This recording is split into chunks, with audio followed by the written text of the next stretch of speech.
Hi, I'm Dave Baring, Technical Director here at TriStar, and welcome to another Tech Talk. Today we're going to be talking about Rulon, and this time we're going to talk about which Rulon is the right one for the job. We get a lot of phone calls from people, and they'll say, I want to buy some Rulon, or I want to buy some Rulon bearings. Unfortunately, there's a couple hundred Rulons, and to just say that you want to buy a Rulon kind of leaves it wide open. So what we're going to talk about today is going through the selection process to be sure that the right Rulon is selected and that you're using the one that's going to give you the best possible service. Now, most Rulons that are readily available in either stock shapes or bearings will handle about 80-85% of the applications that come across our desk every day. But we still want to go through the same process as we talk to you, our customer, and understand what the parameters are for your application to be absolutely sure you're using the right Rulon for the application. So the first thing that we want to find out from you is what's the PV value of the application? What are you going to be running at in terms of loads and speeds? Now, most of the Rulons fall into a very narrow category here, with your PV being 10,000, your speed being 400 to 500 feet per minute, and your load being 1,000 psi. But there are some Rulons that are less than that, there are some that are more than that, and there's a lot of little nuances about PV and Rulon that we want to check out with you. So the first thing we'll ask you is determine the PV, and let's figure out which of the Rulons is going to fall under this category. Secondly, we want to find out what is the mating hardware. The reason we do that is simply because there are some Rulons that are more abrasive than others. So we obviously don't want to use those against soft metals like stainless or aluminum. There are a number of Rulons that are very well suited for soft metals. So we want to find out about your hardware. And that includes surface finishes, any special plating or treatments to the shaft. All of these things come into play here. The next thing we're going to ask is the application a seal, a bearing, a gasket, or possibly structural? Obviously, with a couple of hundred Rulons to choose from, there are some that are better suited for each one of those product categories. There are some that are perfect gasket materials in terms of deformation resistance, inertness to chemistry. There are others that don't do so well because they don't have that resistance to load. There are some other Rulons that have great flexibility.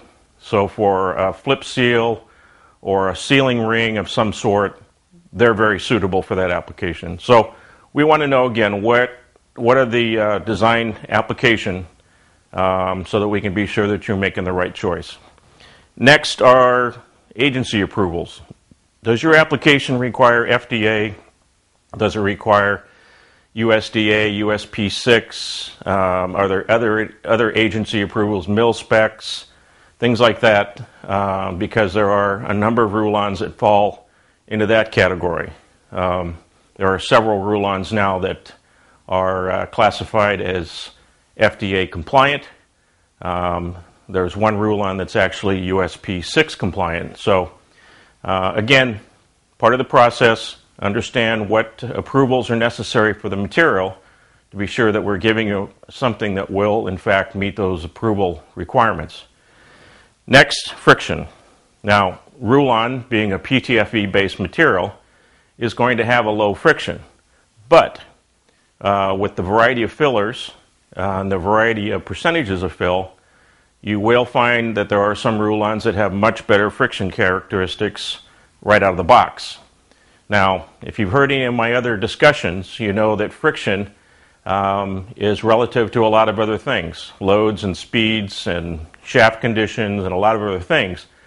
But we have design parameters specifically on coefficient of frictions, and those are baseline information that we use to help you dial in what your frictional needs are. If you need something with extremely low friction, there's 3 or 4 materials that we would go to first thing.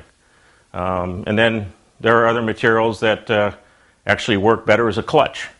So what really are your friction requirements? What are the cost constraints? That's another issue. Obviously, if you've used Rulon in the past, you know that it's not the cheapest material on the market. So we need to find out from you what cost concerns you may have, because there are things within the Rulon family that we can use one material that's more cost effective over another Rulon, for instance, that while it may have a little bit better operating parameters, it's close enough to where the cost differences may be more valuable to you than that little difference in application. And then finally, what's the environment of the operation? We need to know this because there are some materials that will do well in water. There are some Rulons that do well in steam environments. There are some that do well in electrical applications. So we need to know what the environment is and really what the end result is that you're looking for. Are you looking for something with good dielectric properties or good thermal insulative properties? Or perhaps you're looking for something with static dissipative properties. Again, this is all part of the Rulon family. There's so many selections that we can make for you.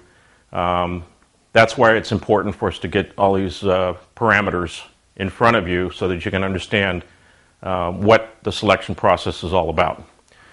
So, the right Rulon for the job, there's a lot of them to choose from, and we want to be sure that you do in fact get the right Rulon for the job. So give us a call, go to our website, go through the Ask the Expert site and contact engineering directly, or go to our blog and ask us some questions through there. Thanks for joining us again for Tech Talk, and we look forward to seeing you again in the future.